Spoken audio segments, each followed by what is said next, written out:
pwede na po kayo makampante na hindi komplikasyon yung dating pinsala sa ulo ni Vanessa kung bakit nangyari sa kanya ito. Pero meron po akong dalang ibang balita. She is 3 months pregnant. Congratulations. Congratulations. Maraming salamat, Dok. Mauna na po ako. Salamat. Mag-ingat ka, Iha. Mali. Halika, makuha mo na. Bakit? Anong sabi?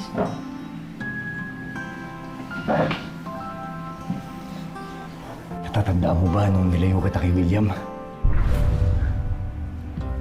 3 buwan na nakakalipas mula nung araw na yan. Bali, buntis ka. Ibig sabihin, pagiging tatay na ka ulit.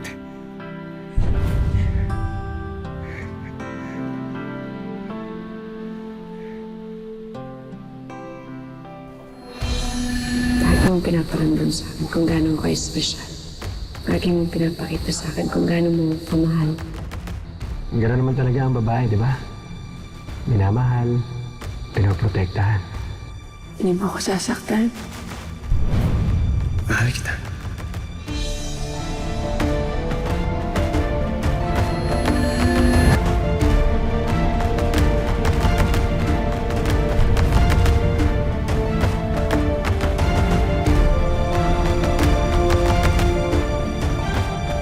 Bane, may problema ba?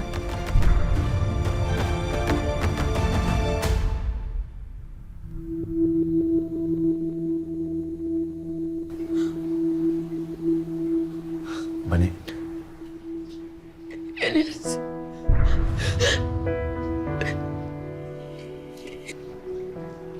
Hindi tayo nakakasiguradong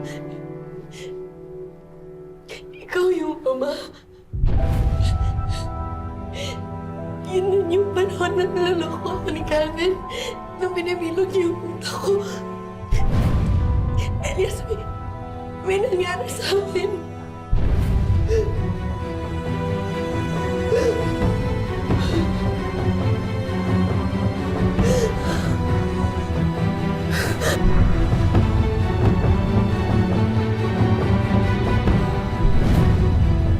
Pwedeng si Calvin ang ama ng bata.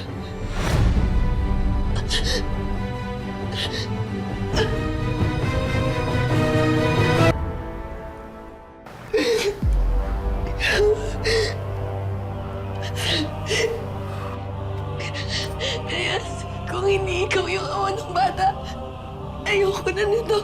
Kung kay Calvin, ayoko na itong batang to. Ay, hindi ko kayang magpalaki ng anak ng isang demonyo. Bani, makinig ka sa akin. Makinig ka sa akin. Makinig ka sa akin. Makinig ka. Pananagutan kita. Ayoko! Pananagutan kita. Ayoko, Elias! Hindi ko kaya. Bani, kahit sino pa ang maging tatay ng anak mo, tatanggapin ko ng maluwag sa loob ko. Pananagutan kita. Pananagutan kita.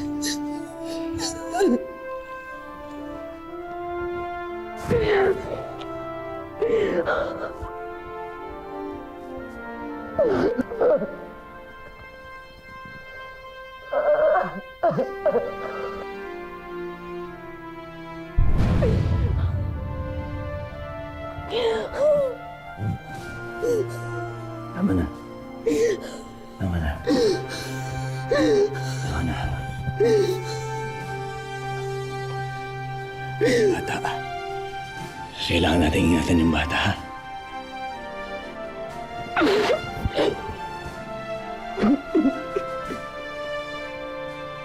Sige na. Magpahinga mo tayo. Pahinga tayo.